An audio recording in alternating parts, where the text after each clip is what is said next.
In the research literature, there has been some argument about how good sitcoms are as a source of learning for conversational, everyday spoken English.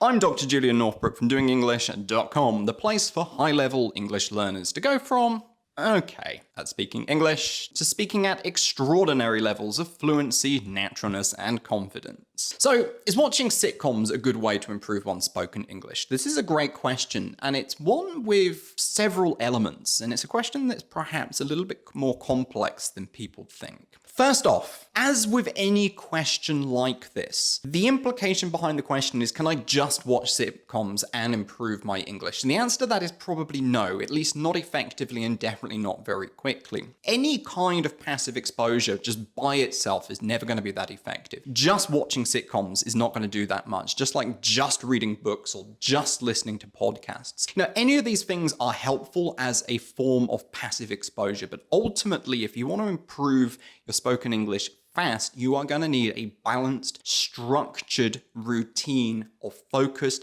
intensive study designed to grow your English as quickly as possible, combined with as much exposure and usage of English as possible. And this is where sitcoms can be very useful. If you want to learn more about this structured, balanced routine, head over to doingenglish.com/free training. Now, again, by themselves, they're not going to be enough. But if you love sitcoms, then yes, absolutely, they are a fantastic source of exposure to English. I personally absolutely love sitcoms, and since I've been pretty much locked up in an apartment now for 6 months, I have watched probably every American comedy sitcom on Netflix, probably more than once at this point. I absolutely love them, and I think they're brilliant. And if you love them too, then yes, they should be a part of your exposure to English. However, we can go a bit deeper into the question because in the research literature, there has been some argument about how good sitcoms are as a source of learning for conversational, everyday spoken English. On the one hand, one study published in 2012 in the TESOL Quarterly Journal found that in terms of the lexical elements that you will encounter in sitcoms, that is the words, the phrases, the expressions, the bits of English, they are excellent, they are very conversational, and you will encounter the kind of conversational language that you will encounter in everyday situations. And if you are then, studying that in your focused study time and then being exposed to that in these sitcoms, that is excellent. It's an excellent way to be exposed to the actual elements of the language. However, there is a flip side to this because they've also been heavily criticized for being hyper real. And what I mean by that is that the way people use the language that you hear is not always very real. Take, for example, something like The Big Bang Theory, a sitcom that I absolutely love and I've seen a couple of times now. The Big Bang Theory purposely uses a lot of complex, difficult lexis and jargon, scientific terminology in order to create the style that you see in that show. And if you as a non-native speaker are watching that thinking that you have to speak in that kind of way, well, you're very, very wrong. And if you're watching it and thinking, oh, I don't understand a lot of these words, I must be shit at English, you're kind of missing the point of the show because it's designed like that. Even as a native speaker,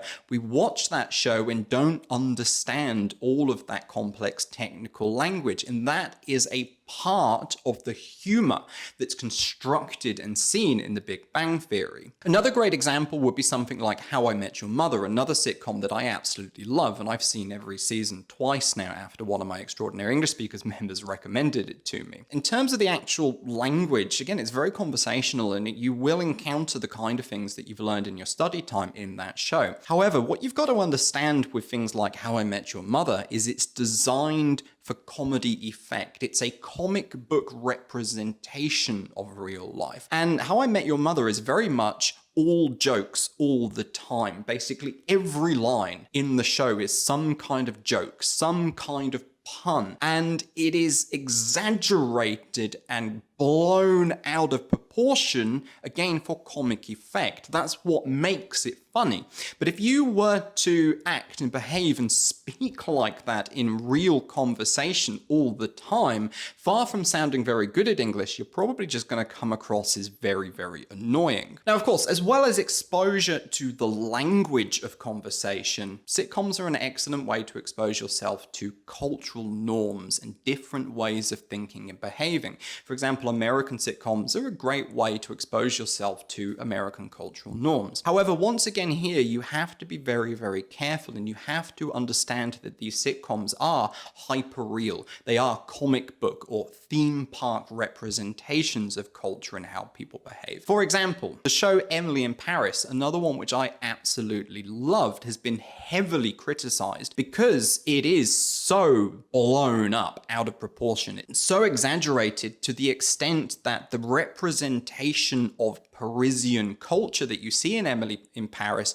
is totally not real. They have taken stereotypes held by people outside of France and Paris, and they have used those to create the humor. And it is so exaggerated to the extent where it no longer actually represents Parisian culture. It is so hyper real that it is like going to Disneyland and thinking that that is representative of American culture. Obviously, it's not. Disneyland is designed to be this hyper-real fantasy world, and that's the sort of thing you often see in sitcoms, and especially with things like Emily in Paris, which again has been heavily criticized. So the point that I'm trying to make here is, yes, absolutely, sitcoms are a great source of exposure to supplement your study time. You do have to understand what they are. In the same way as a newspaper is fundamentally different to, say, the way we speak in conversation, sitcoms are a genre of English unto themselves,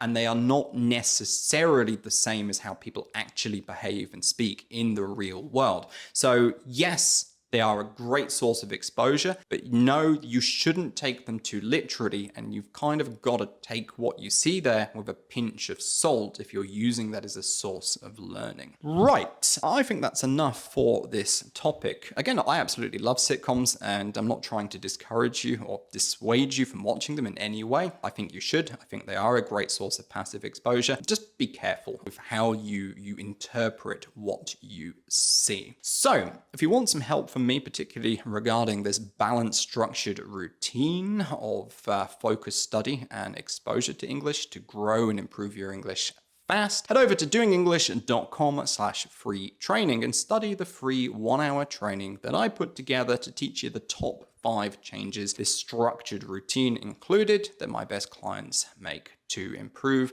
their English fast. This is me, Dr. Julian Northbrook, signing out from another video. See you soon, guys. Bye-bye.